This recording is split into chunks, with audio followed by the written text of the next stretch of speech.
there, this is John from Commercial Real Estate Online. Welcome to the program. This is the show where we like to share tips, tools and ideas in commercial real estate brokerage around the world. So welcome. The website to contact us is commercial-realestate-training.com. At the website we share plenty of tips, tools and ideas in commercial real estate brokerage, sales, leasing and property management, office, industrial and retail. And so for today's program, grab your notebook, grab a cup of coffee and listen to the program a couple of times, because there will be ideas here that you can use in your real estate business today. So let's get on with the audio and I'll catch you at the other end.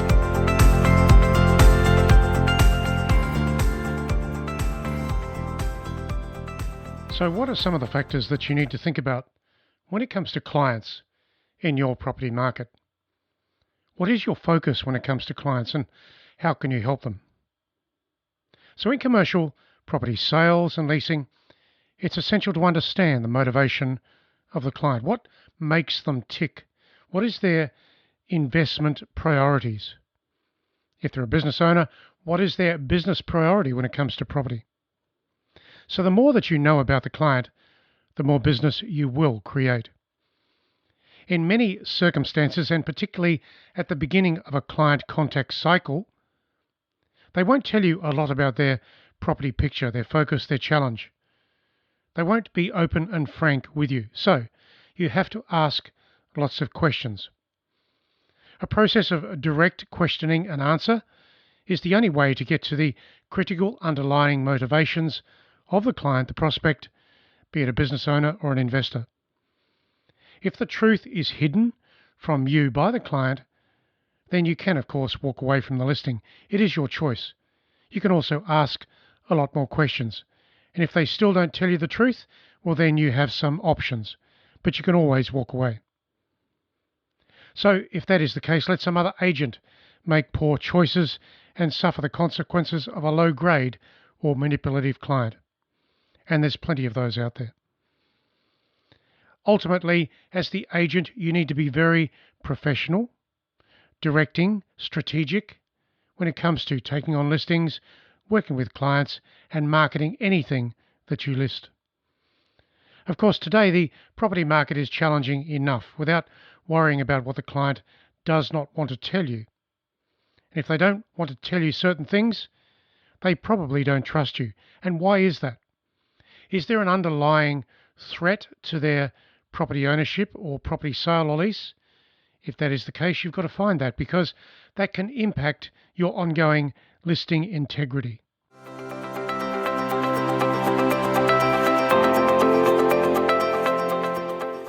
So in this market, commercial, retail and industrial investment property owners are under significant pressure. And that is in cash flow and in occupancy. Stability is the main focus, and timely responses to their property pressures should be offered, and that's your job. These two elements should be targeted in any strategies you provide as the property agent and the specialist in your area. Now, what are they again? Cash flow and occupancy. So the property market, of course, is now strengthening, shaping and changing in most locations, but you come from a low base of activity over recent time. So the change will be gradual, and the new property cycle is evolving. In working with property owners, it is wise to have a checklist or a set of guidelines to your direct questioning so that you can work through the key issues about the property, the client, their ultimate end result target, and of course any challenges or weaknesses that will need to be identified within the asset. So your findings can then be displayed, outlined in any sale or marketing proposal document that you give to the client before you list the asset. So I said that questions and answers really do work, and in this market, that is the case. So the following approach that I'll summarize here for you, and the points of focus, will help direct you on the correct path with the client.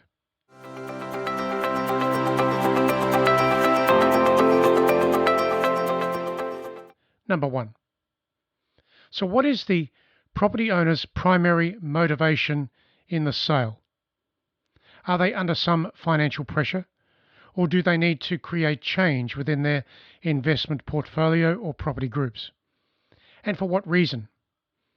Sometimes the mix of an investment property portfolio requires more stability or direction. Sometimes certain properties need to be removed from the portfolio because they simply don't suit ongoing growth. So you've sort of got to work through that and get to the bottom of why the client wants to do something today.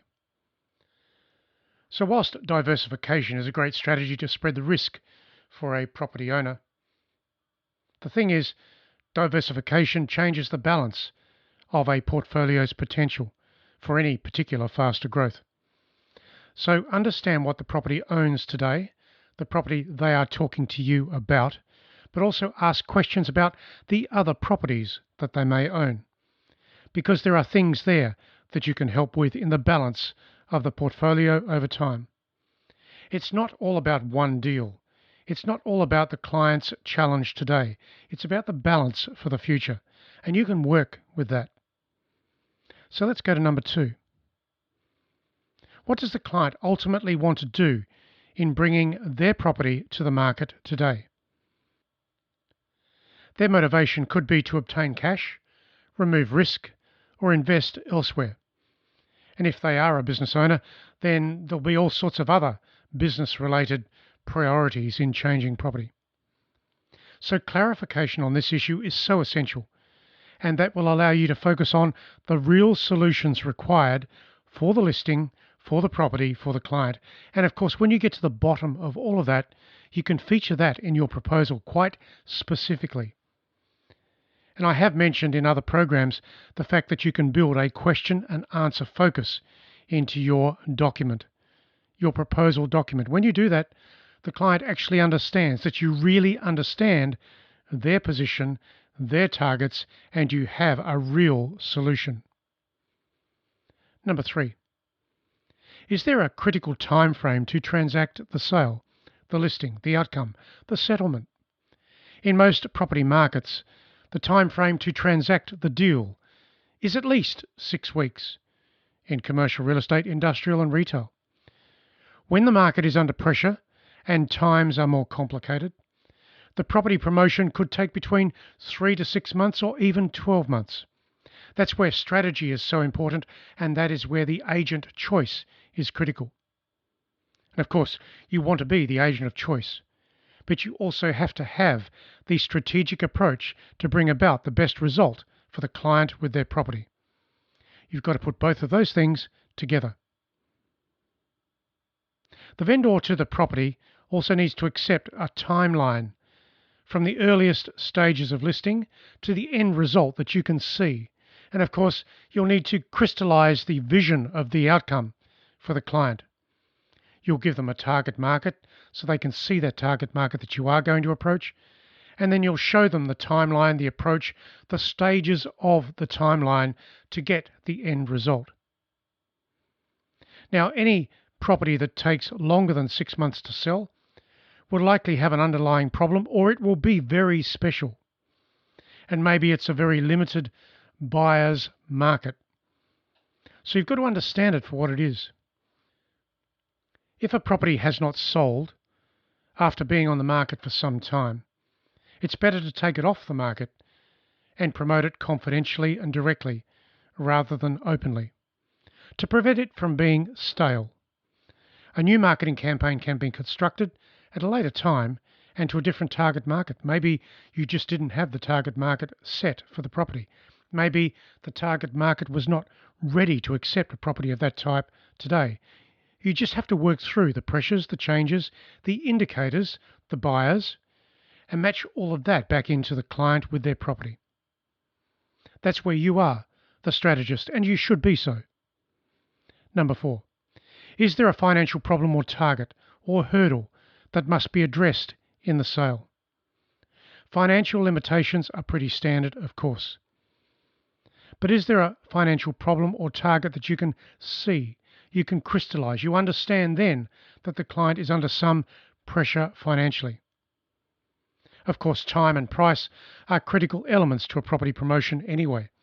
But maybe there is an absolute factor of cash requirement that the seller has on the property today.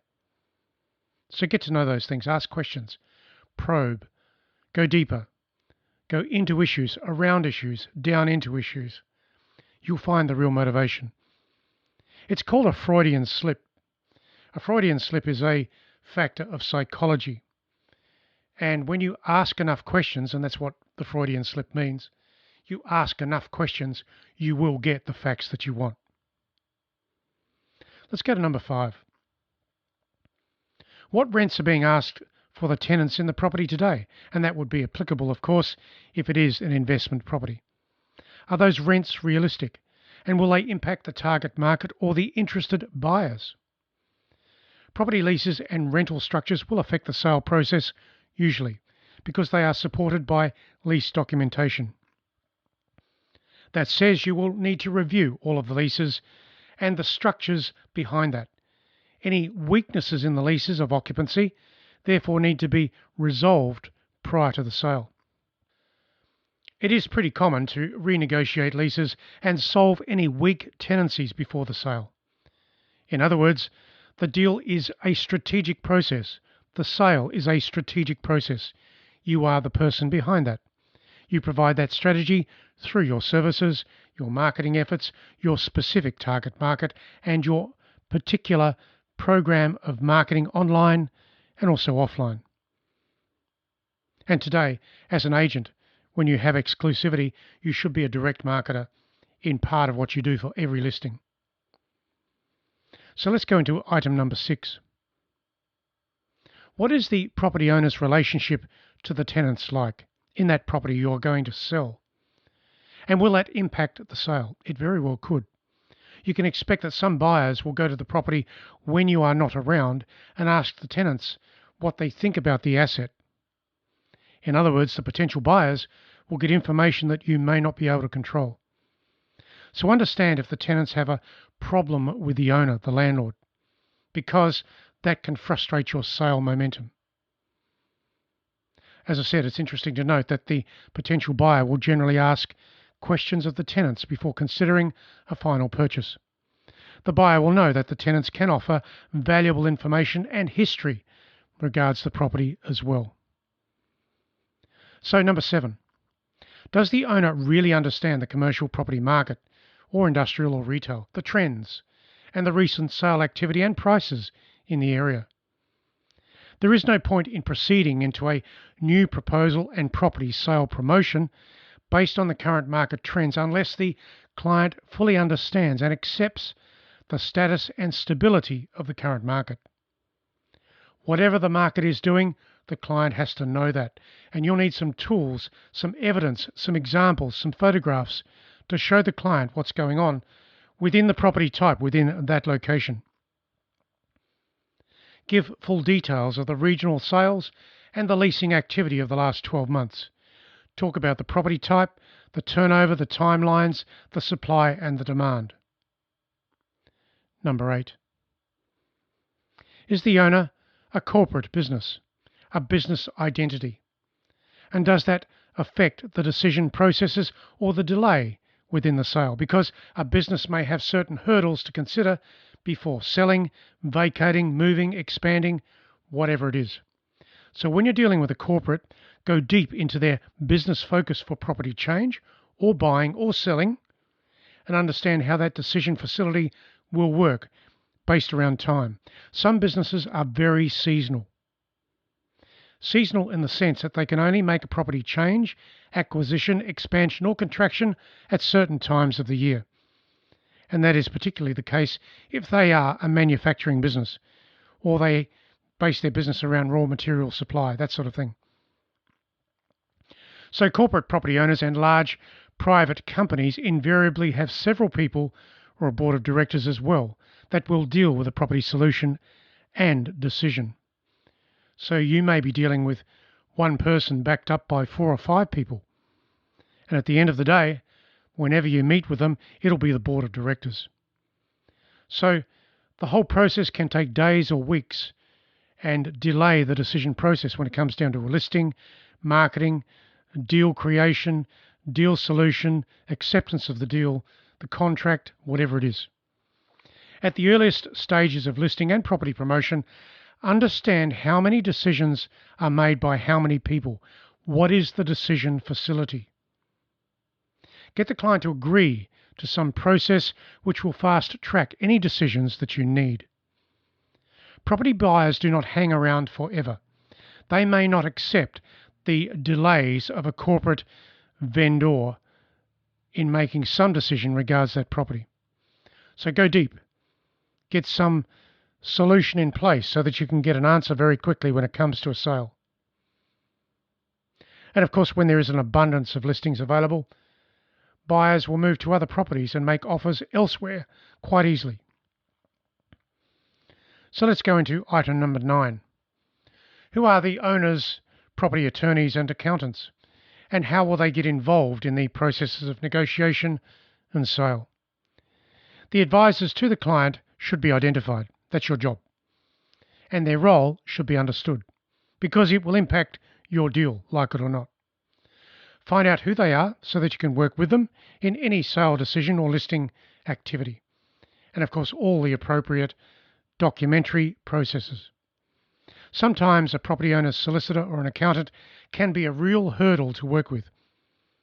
Those extra people are sometimes motivated by their own priorities, and they may not respond in a timely way for you and or the client, and that can delay the deal, and that's not good.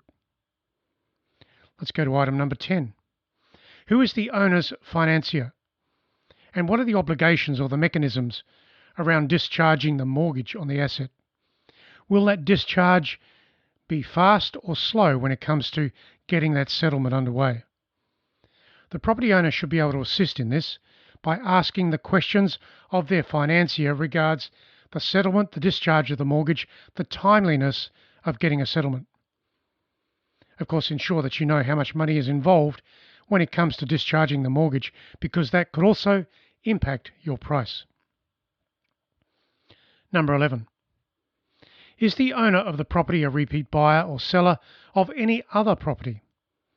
Ideally, you would like to offer them a further selection of property investment alternatives at the right time in the future. This is where your expertise and your speciality in the local area is invaluable. If they wish to invest outside your local area or in another location, then seek out the assistance of a well-qualified specialist commercial agent in another location, perhaps with another property type.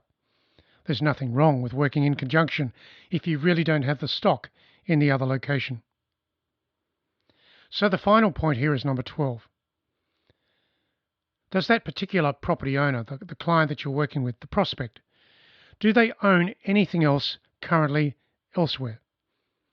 And will that need to be addressed soon because you're about to sell one of their properties anyway? A satisfied and happy client will invariably use your services again at the right time. Now, if they are an investor or a business owner, timely decisions will be there. Maybe they are going to be cashed up. Maybe they will need another property to service their business needs. Maybe they need another property to balance the portfolio again.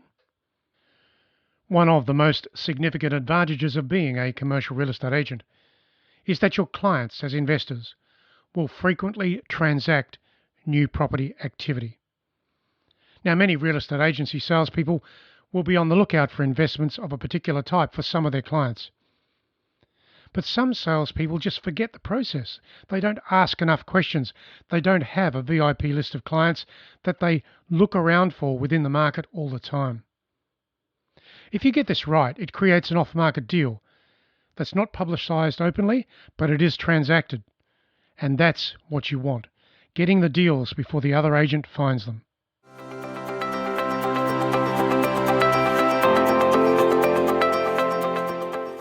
So I've mentioned many different things here for you, 12 issues. You probably have to listen to this again because each of these issues will put you closer to your clients or your prospects when it comes to a property activity or decision. These 12 issues and the points of questioning will allow you to get to the client's motivation. That will help your listings, of course. So in this way, you can comprehensively direct your proposal, your listing strategy, your time on market, your recommendations, your marketing dollars, your marketing campaign. By using these 12 issues, you will know more about the client than they expect you to know. Winning the proposal process is not based on discounting your commissions or fees simply to win a deal. That's not the way to do it. A few $1,000s saved on a lower commission is nothing compared to a timely outcome at a good price that you can achieve for your client. And that is the way you should sell your proposal. The best outcome in a timely way for your client. Forget about the discount on commissions. That's nothing compared to the benefits of a timely result in a good process of campaign marketing. That's it. That's how you win the listings today.